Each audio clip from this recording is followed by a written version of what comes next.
Bonjour, je m'appelle Mickaël Monnoir, lieutenant Mickaël Monnoir. Je recommence. La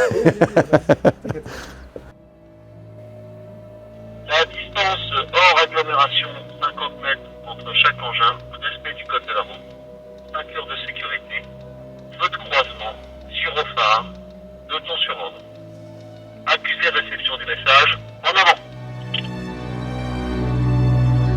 Chef de groupe reçu pour le CCF1.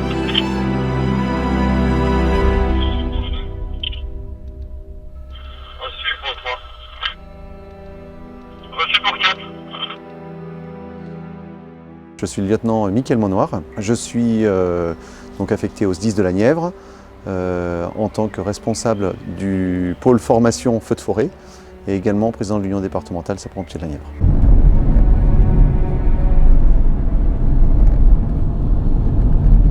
Le shift B va procéder à du traitement de lisière sur le flanc droit, suite à un incendie en parcours 20 hectares.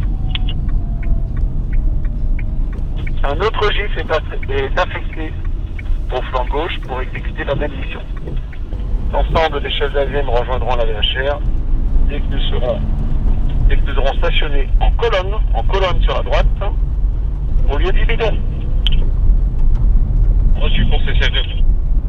Donc là, si on met son CCF4 ici, on met le CCF3 par là, on devrait avoir suffisamment de place sur le côté là. Là, il peut monter un peu et là, on peut passer. Ça permettra d'avoir la piste de libre pour... Tu le stop là? Ouais, et après, on alimentera de là. Même si le 3 il est un peu avant. Donc je suis le commandant Philippe Rossignol, affecté à l'état-major du SDIS 58. Ma fonction principale est d'être chef de service prévention et une fonction secondaire qui est celle d'être conseiller technique départemental du domaine feu de forêt, c'est-à-dire d'organiser et d'impulser l'animation et les formations et les montages d'exercices dans le domaine feu de forêt et d'être éventuellement le conseiller technique du directeur départemental en la matière. Donc mon rôle pendant ce stage est d'encadrer les stagiaires FDF1 et FDF2 qui se déroulent sur 5 jours. Donc nous avons 17 stagiaires au total, 5 stagiaires pour obtenir l'unité de valeur chef d'agré et 12 stagiaires pour obtenir l'unité de valeur équipier.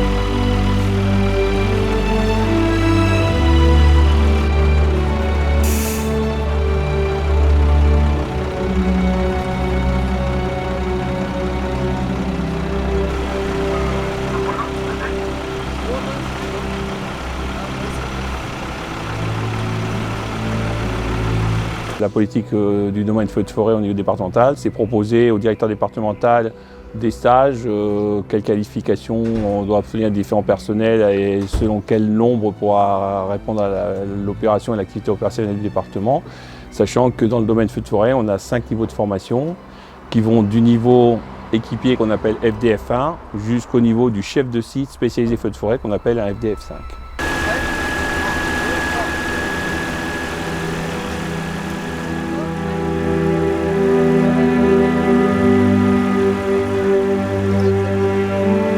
Donc oui, l'ensemble des stagiaires viennent d'environ d'une dizaine de centres de secours différents. Alors c'est une formation aujourd'hui qui se fait par l'approche des compétences, c'est-à-dire que nous mettons les stagiaires en situation professionnelle, donc sur des situations de départ de feu de forêt, de feux qui sont virulents, qui vont par exemple menacer des points sensibles.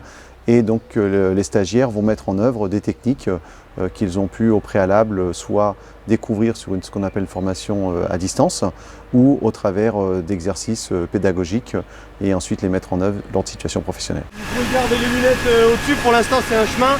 Dès qu'on arrivera dans le sous-bois, vous mettez vos lunettes. Ouais, ça roule. Alors pourquoi faire un stage feu de forêt dans la Nièvre? Tout simplement depuis une vingtaine d'années, le département de la Nièvre était habitué à porter main forte au département du sud de la France, régulièrement confronté aux feux de forêt. Mais depuis quelques années, le département de la Nièvre connaît des sécheresses importantes, certainement liées au changement climatique, qui amènent à renforcer le nombre de stages qui étaient au préalable au nombre de 1 et qui maintenant sont passés au nombre de 3. Donc on va former cette année 54 personnes au feu de forêt. Alors c'est des enjeux qui existent depuis des années, mais qui ont pris de l'ampleur depuis 3-4 ans. Réchauffement climatique oblige, et on s'aperçoit que les problèmes de canicule se font de plus en plus prégnants dans le département. Ça commence de plus en plus tôt, ça dure de plus en plus tard, c'est-à-dire qu'on est impacté maintenant de parfois fin juin, début juillet jusqu'au mois de septembre, mi-septembre. Et puis on traite bien sûr à l'échelle du département des feux d'ampleur de plus en plus importante, somme toute assez minime par rapport à ce qui peut se passer dans les départements du Sud, mais qui néanmoins pour le département sont des feux considérés comme importants. Et on est conscient que l'évolution du climat plus les forêts scolitées dans le Morvan, eh bien on aura dans les années à venir une montée en puissance de ce genre d'intervention. Et c'est pour ça qu'on essaye d'anticiper, qu'on essaye de préparer de plus en plus de personnel, mais aussi de plus en plus de cadres, donc les FDF3, les chefs de groupe, les FDF4, les chefs de colonne, à ce genre d'opérations qui sont des opérations en général qui prennent du temps et qui demandent beaucoup de moyens. Hop, on retransmet. Donc tu déroules tes deux longueurs. Tu as des difficultés particulières? Non, aucune difficulté. On a reçu, chef de groupe du CCF3, où est-ce que tu en es toi? Tu peux lui dire que je suis à côté de toi et que j'ai commencé là. Chef de groupe CCF3 à mes côtés et commence à faire la prolongation. On a reçu. Tiens mon lapin. Ça c'est là, tu la laisses là. Attends, raconte pas tout de suite. C'est lequel celui-là? Celui-là c'est celui-là de... Tu peux commencer à tirer là. J'arrive avec le reste. Tu raccordes Vivi? Hein? Tu raccordes? Ouais, on raccorde. Alors oui, il y a eu des incendies d'ampleur qui ne sont pas équivalents aux ceux du sud de la France, bien évidemment, mais d'ampleur de l'ordre de 10 à 15 hectares. Des feux qui peuvent être des feux de ce qu'on appelle herbacées, qui se sont propagés à des sapinières, par exemple, puisque dans le Morvan, l'enjeu sont les sapinières, puisque le Morvan est un des principaux producteurs de sapins de Noël.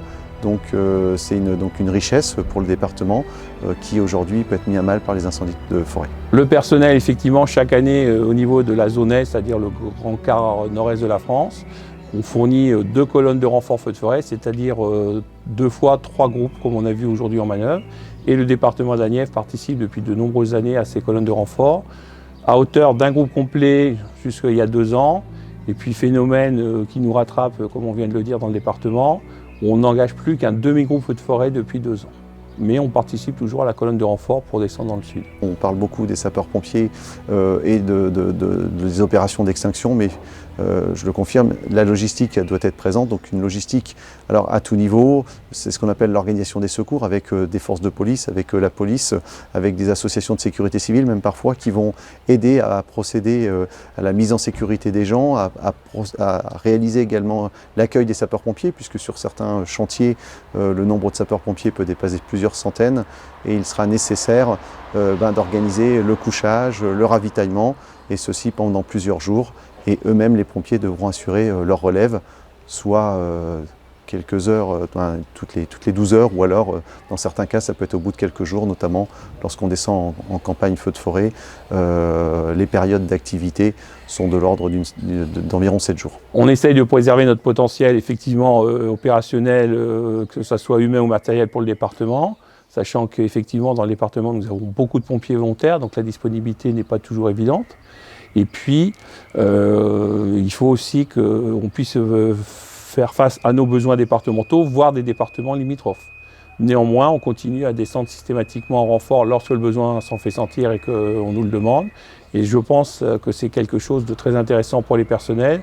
Ça leur permet de s'aguerrir aux interventions. Ça nous permet aussi parfois de ramener des nouvelles modalités d'intervention, de nouvelles techniques qu'on enseigne aujourd'hui dans le département de la Nièvre et qu'on a vu lorsqu'on est descendu dans le sud et qu'on a décidé d'inclure dans nos formations départementales.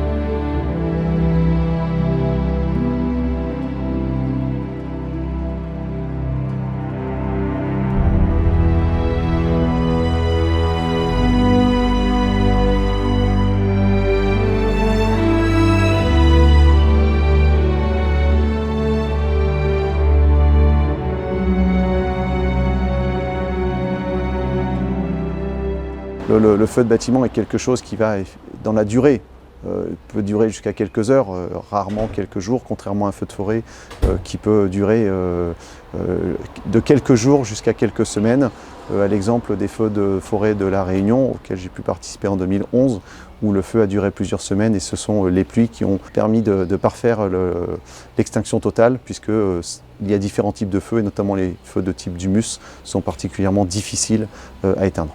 Nous avons un camion parti en rotation, un camion parti en rotation. Un deuxième tonne vient d'être vidé. Le troisième tonne pleine. Le CCF4 à la tonne à moitié vide. Message reçu. Ok, bien pris, ça marche. Donc pour l'ensemble de l'établissement, lance en eau. À l'ensemble du dispositif, donc je confirme actuellement traitement de lisière efficace, Fin de manœuvre, l'ensemble du personnel nous rejoint en tête d'établissement, l'ensemble du personnel en tête d'établissement. Un feu de forêt, c'est quelque chose qui a une cinétique, ça avance, alors plus ou moins vite.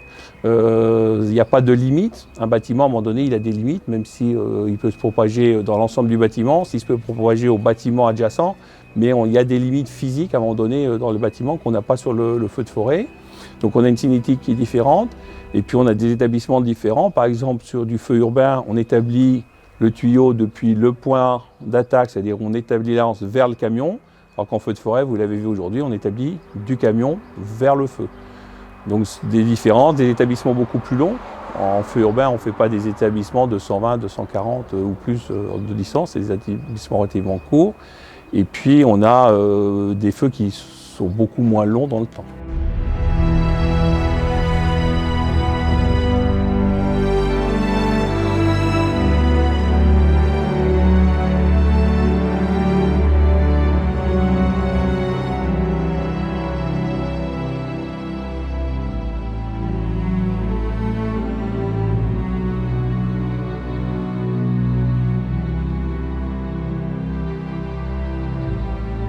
Alors c'est des feux fatigants puisque effectivement il y a la durée, mais il y a aussi le relief, la nature du terrain.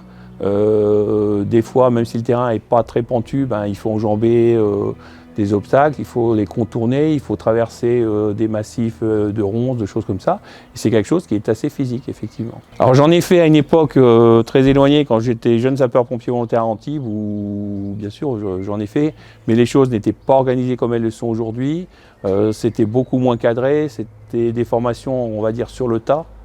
Et donc cette expérience opérationnelle en tant que sapeur, et puis en tant que chef de groupe, effectivement, j'en ai eu dans le département ces dernières années, mais aussi j'ai eu la chance de descendre plusieurs fois comme chef de groupe de renfort dans le sud, et là, effectivement, on a participé à quelques interventions, notamment parfois dimensionnantes.